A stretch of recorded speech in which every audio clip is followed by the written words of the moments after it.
first of all, so my poetry is, I was like, man, I'm amidst a bunch of comedians, and my poetry is like where I get my emo out.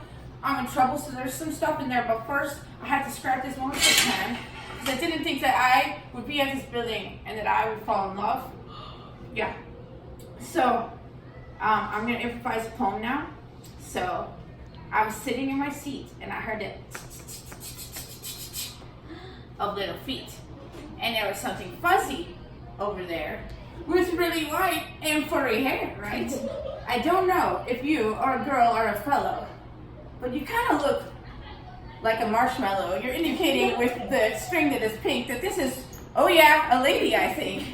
So please don't tell my dog friend Maggie, but I think that you're attractively shaggy, and I'd like to cuddle you maybe later, or perhaps we can go look at alligators. That was me trying real hard not to say the word masturbator in a dog.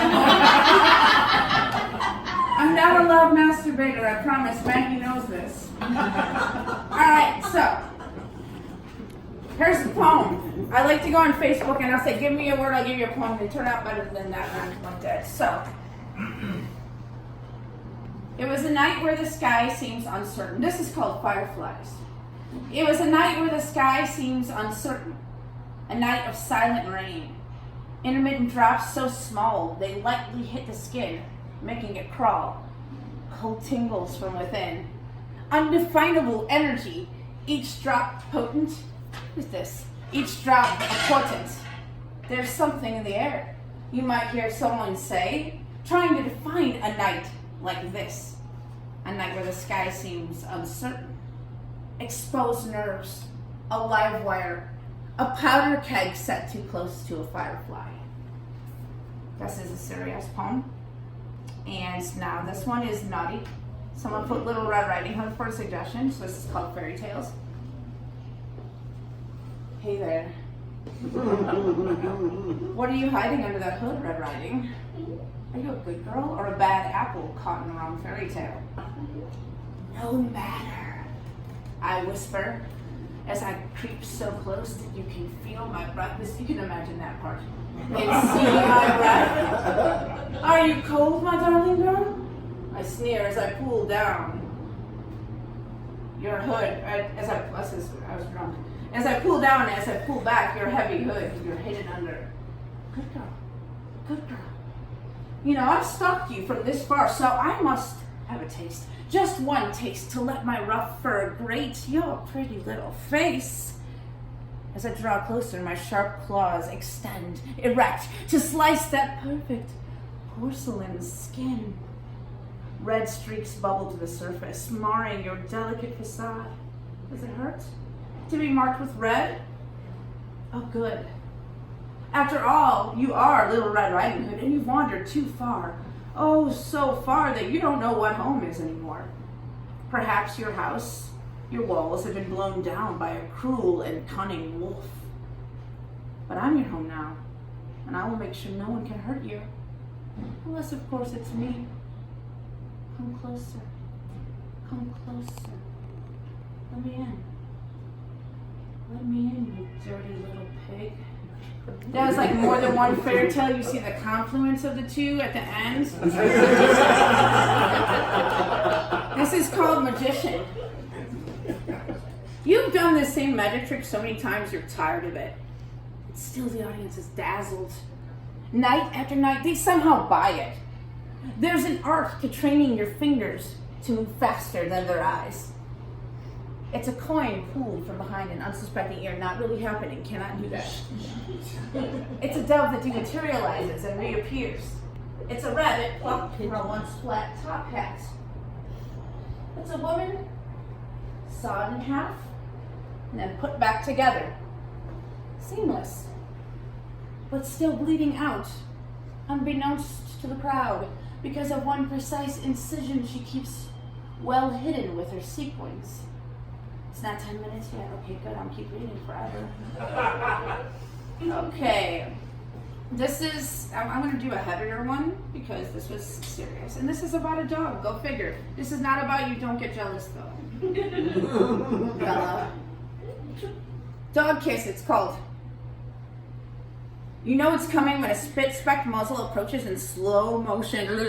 I do that for my friend's benefit, but I hope you guys enjoy it. And its tiny whiskers poking in every direction. I threw myself a little.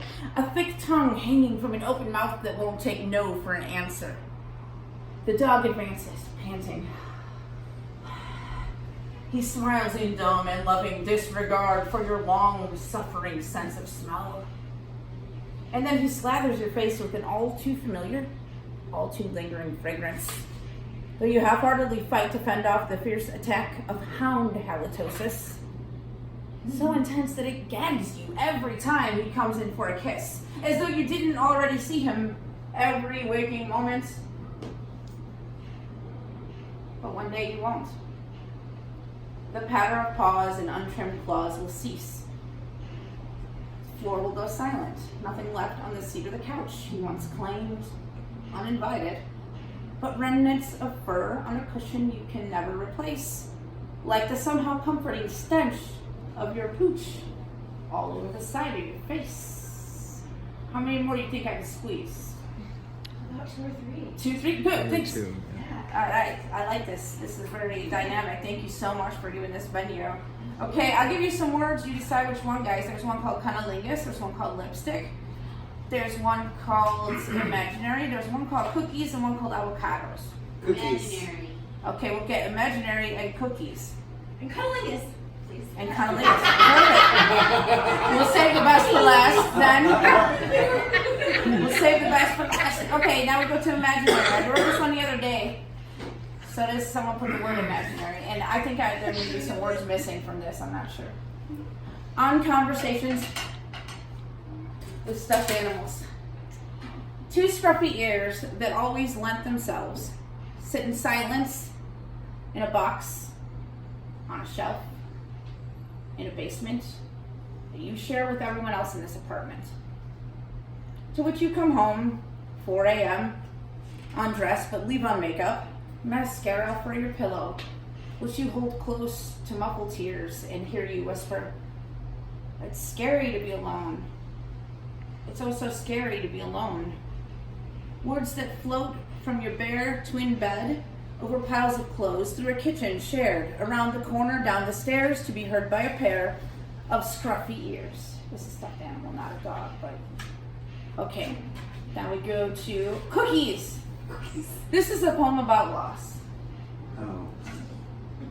I wrote this after something tried to happen to me.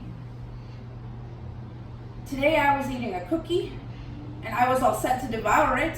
I dipped it in my coffee, and it filled me with empowerment.